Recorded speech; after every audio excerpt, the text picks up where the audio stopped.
Welcome to GAO's Centennial Capstone event, and thank you for being with us to celebrate 100 years of service to Congress and the American people.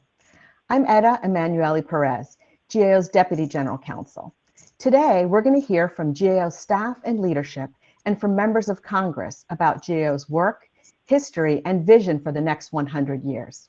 Today, our guests include GAO's staff, GAO retirees, and former staff, and guests from GAO's counterparts from across the world, all gathering to celebrate our centennial. When we began planning today's event, we anticipated an in-person celebration. But as I have watched it evolve to the virtual celebration with participants watching all over the world, I can't help but notice how much GAO has evolved over the last 100 years. We will begin our centennial celebration with the national anthem. As you listen, please enjoy and reflect on our democracy and the great responsibility GAO has in its mission to support Congress and the American people.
Etta, you are muted. Sorry about that. When GAO was established in 1921, we were called the General Accounting Office. It wasn't until 2004 that our name changed to the Government Accountability Office to better reflect our current role in government. Of course, GAO will continue to evolve to meet the changing needs of Congress and the American people. Our first speaker has been with GAO for a third of its history, and she has held a number of key executive positions. Kate Sigerud began her career as an analyst in the Chicago field office and rose to become the managing director of the physical infrastructure team. She is currently GAO's Chief Operating Officer, responsible for day-to-day management of GAO, as well as overseeing the development of hundreds of reports and testimonies to Congress each year. Prior to being appointed as COO, Ms. Sigrud served as Managing Director for Congressional Relations, where she oversaw the receipt of hundreds of requests from Congress and statutory requirements for reports that come to GAO every year. Ms. Sigrud, I now give the floor to you.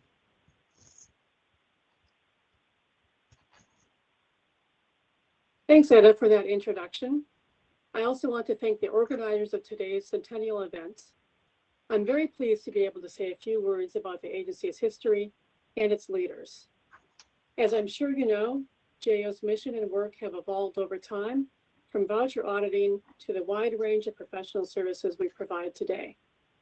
As the federal government's responsibilities and programs grew, so did GAO's. After World War II, we started evaluating executive branch agencies' programs and spending.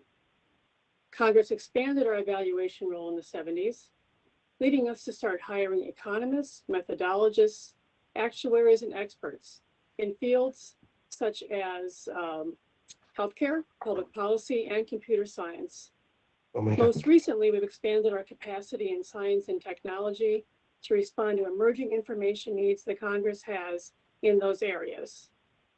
GAO has had 8 controllers general leading the agency's evolutions over the last 100 years. The Controller General is a unique position in the federal government, in everything from the 15-year term to the nomination process. The Controller General is the only political appointee in the federal government to serve a 15-year term. Because GAO's mission is to provide fact-based, nonpartisan information, it makes sense to keep the leadership stable amid changing political climates and evolving challenges. Since 1980, candidates for Controller General have been recommended by a special commission of members of Congress, appointed by the President, and then confirmed by the Senate. This process has been followed 3 times now for the last 3 Controllers General. I was privileged to have served under all 3 of these CGs. We have a video coming up next in which these 3 Controllers General are going to talk about their experiences of GAO's past and how the past informed the agency's future. Let's see what they have to say. For GAO's Centennial celebration, we were honored to be able to interview the 3 most recent Comptrollers General of the United States, Chuck Bauscher, Dave Walker, and Jean Dodaro. As they looked back at their time at the agency, it became clear that GAO's history is one of foresight and innovation. When former Comptroller General Chuck Bauscher started at GAO in 1981, he noticed that the agency had evolved quite well over time, since its inception in 1921. He saw the agency progress from checking vouchers to doing financial audits to doing performance audits as well. So when I came in, I wanted to build on top of what GAO was doing. And I thought that it was one organization that had evolved where a lot of other organizations, both in the private sector and the government, they just get stale. They just do what they've always done, and pretty soon it's obsolete. One of the changes he made was crucial to developing the diverse, talented workforce we have today. But when I came here, I decided that we're going to promote by merit. And we started that, and especially to promote into the senior executive service by merit. And just to be blunt about it, by seniority, it was all white men getting promoted. And we had just started in an era of having women and people of color, and some of them were very talented. So that began the conversion, you might say, to a more diverse GAO. When it comes to the audits themselves, the savings and loan crisis was one issue where GAO sounded the alarm before anyone else knew what was going on. We were the first ones to report, this is a big problem coming. Lobbyists said, oh no, don't worry. But it soon came at a pretty strong pace. And the Congress had to vote 50 million addition into the thing every 6 months for a couple of years, see. Well, by that time, they were damn scared. Then I was on a lot of the Sunday talk shows, explaining what was happening, how it was happening, and everything like that. When former Comptroller General Dave Walker took the helm, he knew what he wanted to focus on. I really wanted us to focus on three things: oversight, insight, and foresight. So, oversight, which is the traditional role that GAO has played for many decades. Insight, GAO done a little bit of work on that, what works, what doesn't work, best practices, lessons learned, et cetera. And then foresight, which GAO had not done a whole lot of work on foresight, which is looking at the emerging trends and challenges facing the United States, its position in the world, as well as here at home. What are some of the things that need to be addressed before they reach crisis proportions? He changed the agency's name to better match the services GAO was providing. Well, the General Accounting Office didn't really convey what the agency did. The agency did accounting for itself, but it didn't do accounting for anybody else, all right? And therefore, that was a challenge in trying to recruit the broad spectrum of people that we need in order to be able to accomplish our objective. I mean, it didn't hurt us in recruiting accountants, but it hurt us recruiting other types of professionals, whether it be lawyers, whether it be social scientists, PhDs in a number of different areas, actuaries, et cetera. Secondly, it also was a problem on the Hill because, people said General Accounting Office. I mean, why would you want the General Accounting Office to do, an in-depth analysis of a particular policy issue or programmatic activity? I mean, this isn't about accounting, it's about effectiveness, right? Government, we're in the government. We're in the accountability business, not the accounting business, all right? And accountability includes oversight, insight, foresight, and more. It's performance and accountability. And then obviously we're an office. So we're able to go with Government Accountability Office, maintain GAO, which is really the brand name, and I think it was very successful. The nation's fiscal health is another issue where GAO made Congress and the public aware of a looming problem. I knew that we faced challenges beyond the horizon because of known demographic trends, rising healthcare costs, and a bunch of other challenges that we faced. And I also knew that the Congress wasn't focusing on that. And so therefore, I felt that it was important that we do that, or that we help people understand some of these forces that were there that were going to take us from surpluses to large and growing deficits unless we ended up, changing course. Gene Dodaro, the first Comptroller General to have risen through the GAO ranks to be appointed from within the agency, is no stranger to sounding the warning bells on big issues. The cybersecurity area is something I've long been concerned about since the time I was in charge of our accounting and information technology work in the 90s. As I mentioned earlier, we designated computer security as a high-risk area across the federal government in 1997. So no one can say GAO didn't warn people about the implications of this area, both from federal government systems as well as critical infrastructure protection, and more recently in protecting the privacy of individuals. He's also helping to ensure that GAO is on the forefront of auditing innovation. The real-time auditing has really come into its own.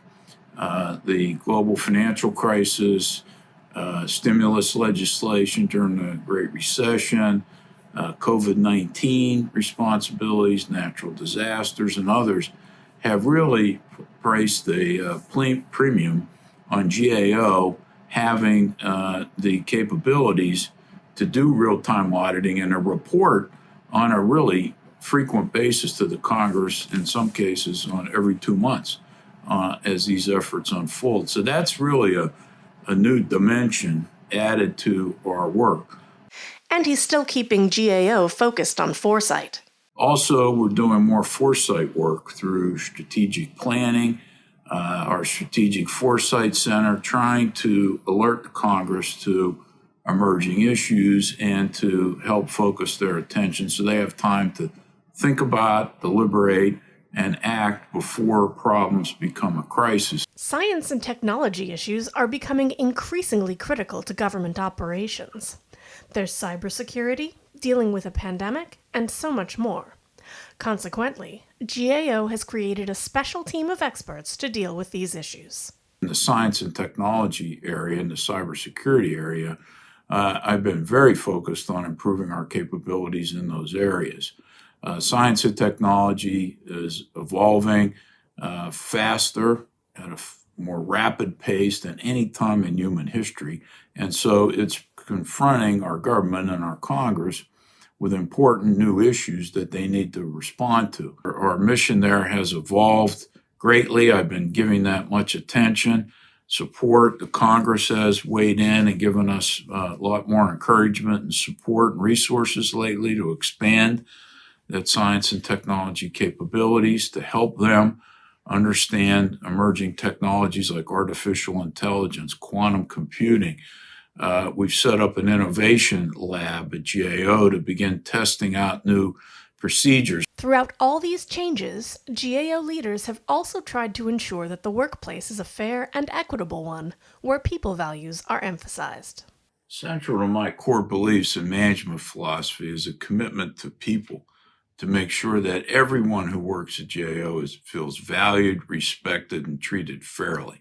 Now, this involves a significant effort to focus on this, as well as reemphasize the importance and continually emphasize the importance of diversity, equity, and inclusion issues in GAO. According to our Comptrollers General, GAO is an organization that is capable of evolving and growing with an ever-changing government, nation, and world. Looking to that past shows us what the next 100 years could have in store.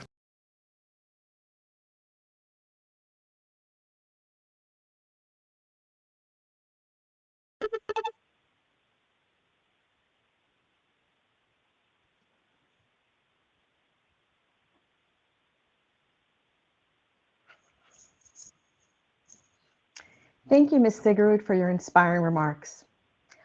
Our next speaker was appointed General Counsel in 2017 and has served GAO for over 43 years. In addition to contributing to GAO products, engagements, and initiatives, Tom Armstrong has led significant efforts in advancing GAO's role in serving Congress's constitutional power of the purse for the Congress and the American people. As General Counsel, he has strategically pursued GAO's access to records and managed the production of records in a virtual workplace and developed policies to ensure GAO's objectivity, integrity, independence, and credibility, leading efforts to promote GAO's diversity, equity, and inclusion.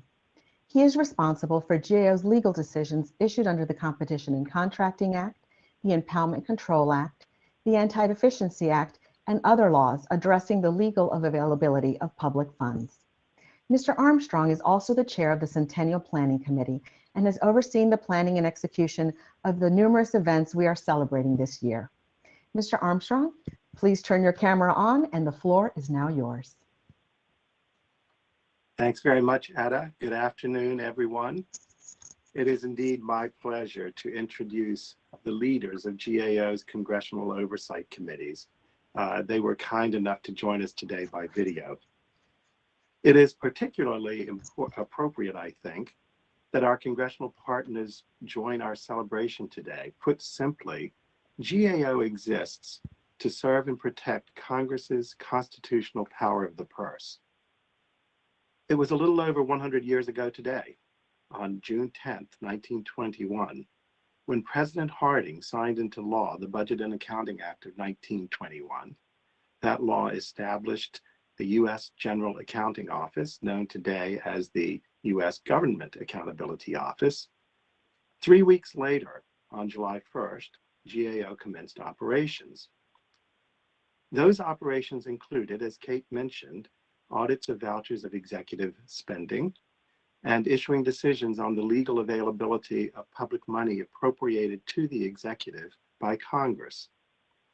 Until 1921, the Attorney General and the Comptroller of the Treasury, both executive branch officials, had performed these functions that GAO now performs. With the 1921 Act, Congress reasserted its power of the purse, removing these accountability functions to a newly created legislative branch agency, ensuring vigorous oversight of executive spending.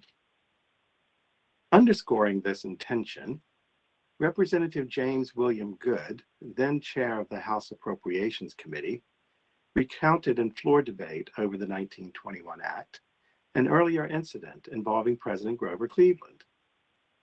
It seems that President Cleveland had asked his Comptroller of the Treasury for permission to draw money from the Treasury for a particular purpose. The Comptroller ruled that money was not legally available for that purpose. President Cleveland asked the controller to reconsider his decision. The controller, once again, ruled against the president's request. According to Representative Good, President Cleveland said, quote, "If I cannot change the opinion of my controller, I can change my controller." Close quote. As our speakers emphasize in their remarks, Congress can count on GAO to be a reliable source of nonpartisan, objective, fact-based information and decisions. This partnership enables Congress to hold the government accountable to the American people.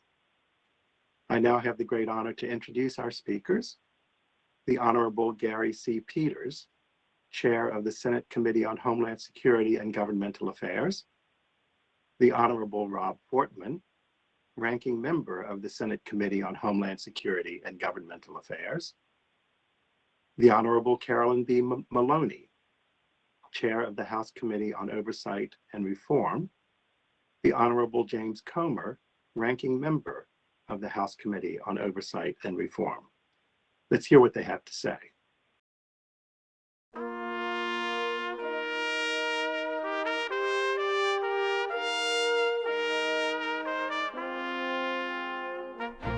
Hello, I'm Senator Gary Peters, Chairman of the Homeland Security and Governmental Affairs Committee. I'm proud to join all of you today as we celebrate 100 years since the founding of the Government Accountability Office, or GAO. For a century, this organization has been instrumental in providing Congress with independent, nonpartisan analysis that helps us safeguard taxpayer dollars and ensure that government works efficiently and effectively for all of us. From addressing the ongoing pandemic and recent cyber attacks to the dangers posed to our communities by PFAS contamination, I'm looking forward to working with the dedicated staff at GAO to tackle the challenges that our nation faces. But without you, Congress would not be able to fulfill our duty to serve the American people. Thank you again, and congratulations to the GAO for 100 years of essential work. Hi, I'm U.S. Senator Rob Portman. I'm pleased to be joining you all in celebrating the 100th birthday of the Government Accountability Office. For the past century, GAO has been doing yeoman's work of assisting Congress and overseeing the functioning of the federal government. Through your nonpartisan, fact-based research, you provide the tools to us here in Congress to make more informed decisions on behalf of the American people, and the results speak for themselves. I'm told that over the past 4 years, every dollar invested in GAO has resulted in a return on investment of $165 to the federal government. That's a pretty good deal. You all are truly the unsung heroes of good governance. Thanks to my friend Gene Dodaro for leading this outstanding organization as we celebrate 100 years of the GAO. And I look forward to continuing to work with you all to ensure that government continues to serve the people in the most effective manner possible. Thanks for your good work.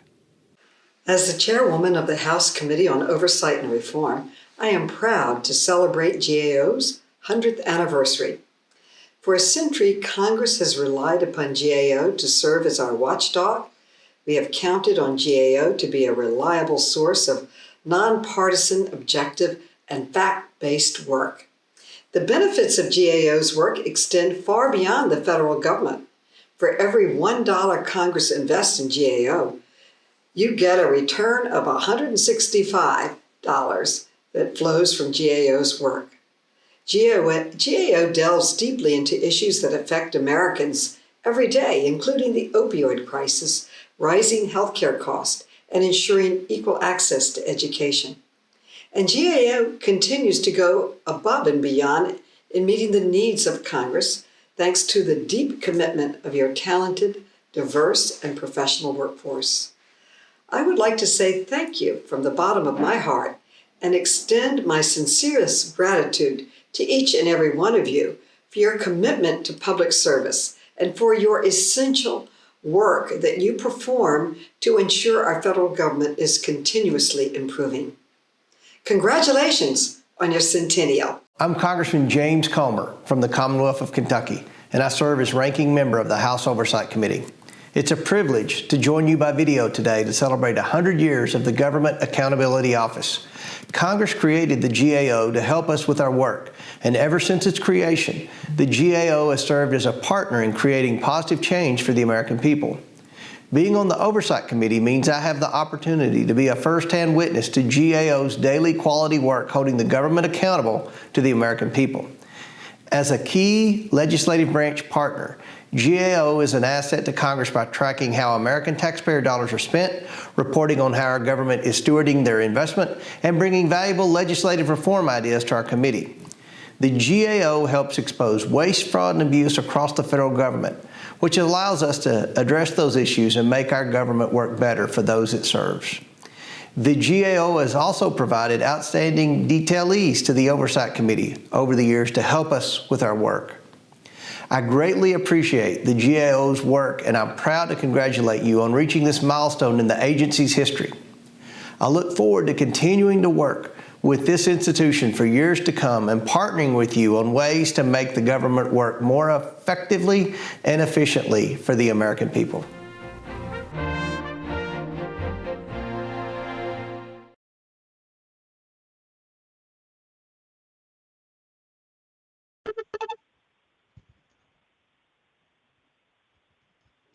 Thank you, Mr. Armstrong, for that glimpse into GAO's history, and thank you to the members of Congress for your kind words and being part of our 100-year celebration.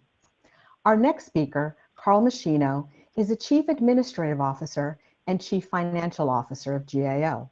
He is responsible for overseeing GAO's financial systems, information technology, human capital, infrastructure operations, and field operations. Mr. Machino previously served as the Executive Officer of the Justice Department's Criminal Division. Executive Officer of the Justice Department's Criminal Division. Mr. Machino, please turn your camera on, and I will now give the floor to you. Thank you very much, Etta. I appreciate that. I am really excited to be here this afternoon to celebrate GAO's Centennial with you and to introduce our People Values segment. As many of you know, this agency has long promoted its mission core values: accountability, reliability, and integrity. It has proved to be a powerful way to send a message to our employees and to anyone who works with us about what we think is important. Several years ago, we introduced to the agency our people values: valuing, respecting, and treating everyone fairly. Similar to our work values, we are sending an equally powerful message that we care deeply about our people, and we aspire for every person to model and exemplify these values. While our mission core values are the foundation of the work we do, people values are equally essential to successfully achieving our mission to support Congress and serve the American people. When people are valued, respected, and treated fairly, it creates a trusting, inclusive workplace. It increases engagement and broadens perspectives. Our people values support our belief in the importance of having a workforce representative of the diversity of our country. This results in a highly productive workforce that creates a stronger product. In summary, our people values are making GAO a stronger institution for the next 100 years. You're about to meet GAO employees from all levels in the organization in many different positions from headquarters and the field.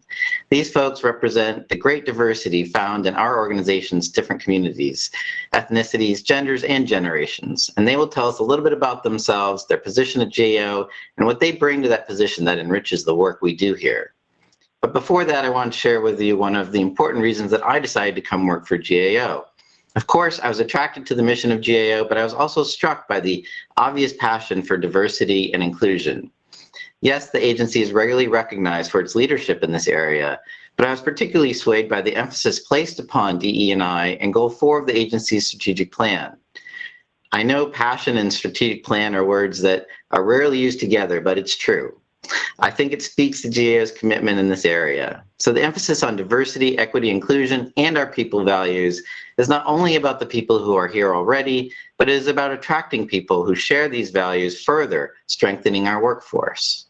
For me, GAO Centennial isn't just about this moment in history. It's about the future. It's about being prepared for the next 100 years of addressing the ever more complex, interconnected, and global issues facing this nation. This agency's greatest strength is its people. I believe our focus on creating an environment in which our diverse workforce feels valued, respected, and treated fairly will enable us to meet the challenges coming.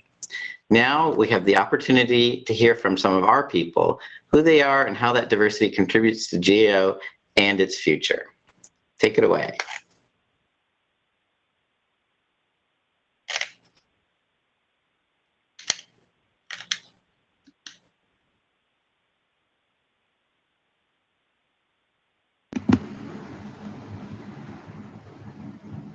My name is Jennifer Franks.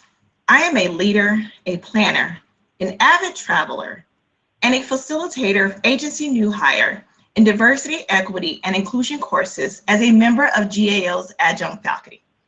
I am passionate about information technology and cybersecurity for federal assistance. My experience creates GAO's future because I support the agency's effort to improve and detect the protection for our digital world. As a director, as well as a leader who is committed to furthering the agency's DE&I initiatives.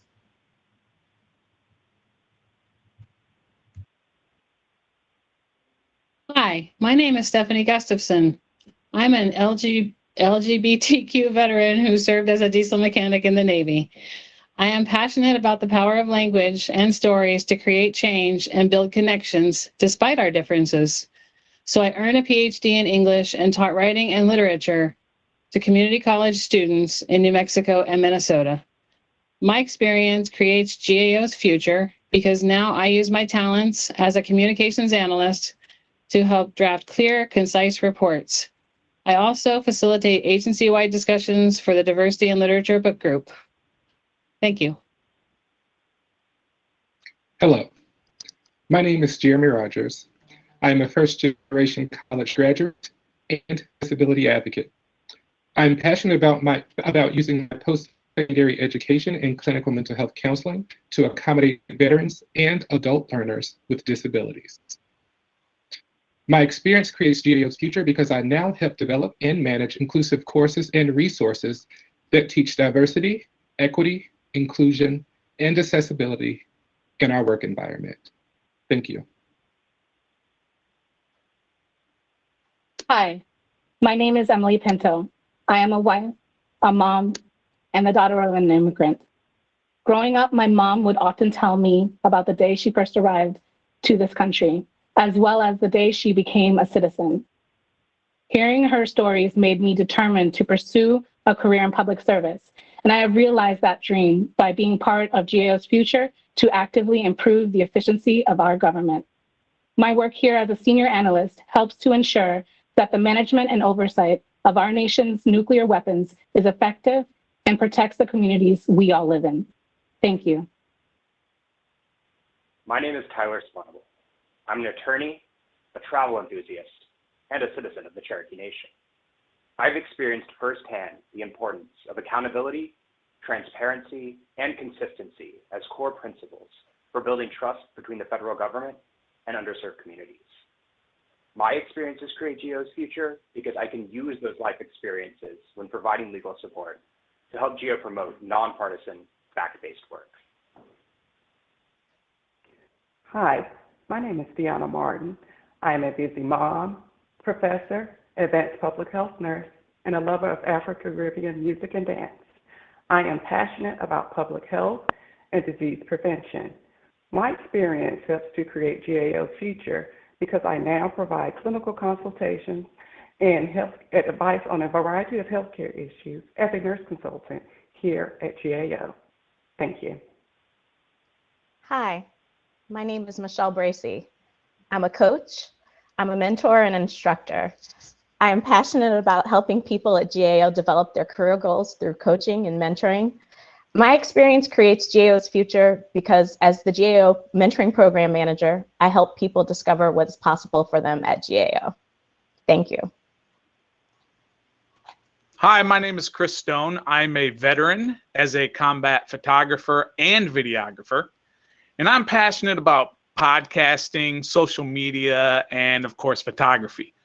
I use my experience and skills as a photographer and videographer in the Office of Public Affairs, where I specialize in highlighting the important work that GAO does. Thank you.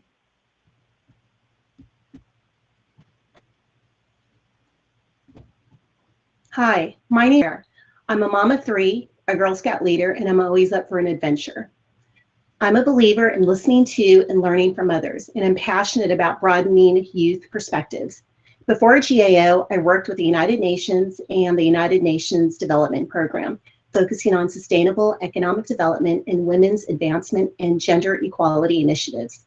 From these experiences, I realized that I could be a part of uplifting others so that they too can make a positive difference in the world. I bring my experiences and passions to the teams that I lead and to GAO's recruitment efforts, where I help our agency cultivate a diverse, equitable, and inclusive workplace. Thank you.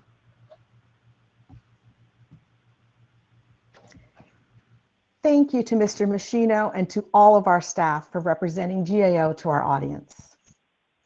GAO is regularly ranked as one of the best places to work in the federal government and in Washington, D.C.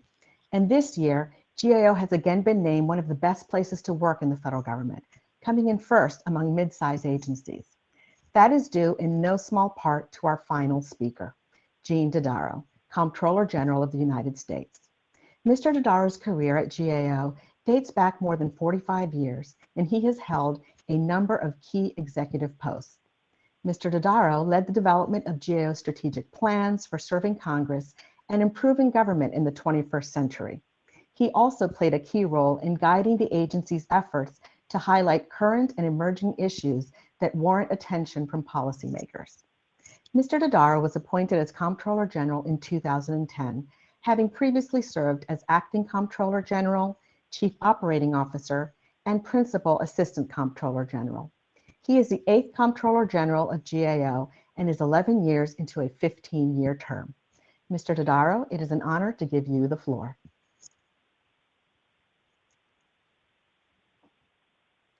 Thank you very much, Etta. Good day, everyone. I'd like to thank you all for participating in today's ceremony celebrating GAO's 100-year anniversary. I also want to express my appreciation for the tributes from the various members of Congress and the comments from my predecessors, Chuck Bowser, Dave Walker, as well as the remarks from my GAO colleagues. I'd also like to extend my greetings to everyone who joined us online today to help mark this important milestone at GAO. The volunteers of the Planning Committee did a great job in organizing this virtual event and the other Centennial observations we've had throughout the year. My sincere thanks to all of you. As today's program made clear, GAO plays a vital role in government accountability, transparency, and oversight. It's a story of hard work by many GAO employees over the years to strengthen government performance, increase transparency, and save federal dollars for both current and future taxpayers. At its heart, GAO is about dedicated public service who come to work every day to help improve how our government does business. That was true in 1921, and it's true today in 2021. Thanks to their efforts, GAO remains one of the best values in government. GAO's average return on investment for the past 5 years has been $165 for every dollar invested in GAO. We've come a long way since GAO's early days when we did mainly voucher auditing. Over time, we've evolved to stay on top of Congress's information needs. Every year, we issue hundreds of reports, and we testify before dozens of congressional committees and subcommittees. Our fact-based, nonpartisan reports strive to be relevant as well as reliable. Frankly, GAO looks at just about everything the federal government is doing anywhere in the world. Recent work has examined topics ranging from food safety to cybersecurity, census preparations to postal operations, and weapons systems to COVID-19 spending. We also have a new team devoted to meeting Congress's growing need for information on science and technology issues. All this work leads to recommendation for positive changes across government. When GAO suggests changes, government does listen. The 4-year average for implementing GAO's recommendations is 77%. But this doesn't just happen by itself. GAO's greatest asset are our people. Our workforce consists of career employees hired because of their knowledge, their skills, and their abilities. We have experts in fields ranging from foreign policy to foreign policy, from banking to budgeting. Our multidisciplinary team now includes economists, financial auditors, public policy analysts, attorneys, scientists, technology specialists, and actuaries, and many other professions. But GAO's reputation is about more than just professional expertise. It also reflects our commitment to diversity, equity, and inclusion, as well as our people values. We make it a point every day to respect and treat staff fairly. I'm always proud of GAO's high rankings in the yearly list of best places to work in the government, and that includes a top ranking on support of diversity. I want to thank every GAO employee, past and present, for all they've done to make GAO one of the world's leading accountability organizations. I've been at GAO since 1973, and I've seen many changes in my time at the agency. But one thing that's remained constant is our commitment to providing Congress with the best available information to help make informed decisions. And we're also committed to making suggestions for improvement to improve our government for the benefit of the American people. I believe GAO's future is very bright. We're a rarity in an age of opinion and spin, an independent, nonpartisan source that policymakers can turn to for unbiased information on increasingly complex domestic and international issues. I'm confident that GAO's value to the nation will only increase in the coming years as our people continue to serve our country with honor and distinction. I want to thank you for celebrating our centennial with us. And as we enter our next century, I believe GAO will continue to provide value by serving the Congress and our country in the best possible manner and in the truest tradition of tremendous public service. Thank you all again. I hope you have a good rest of the day, and I'll return you to Etta Emanuel Perez to close the program. Thank you to Mr. Dodaro and to everyone who contributed to this program marking the 100th anniversary of the founding of GAO. I also want to thank everyone out there who joined us in this celebration. Please be sure to follow GAO on Facebook, Instagram, and Twitter for updates on upcoming celebratory events and to learn more about GAO's work. And finally, a very special thank you to all of our GAO staff for all their work and for celebrating our first centennial and working towards many future years of public service. Thank you.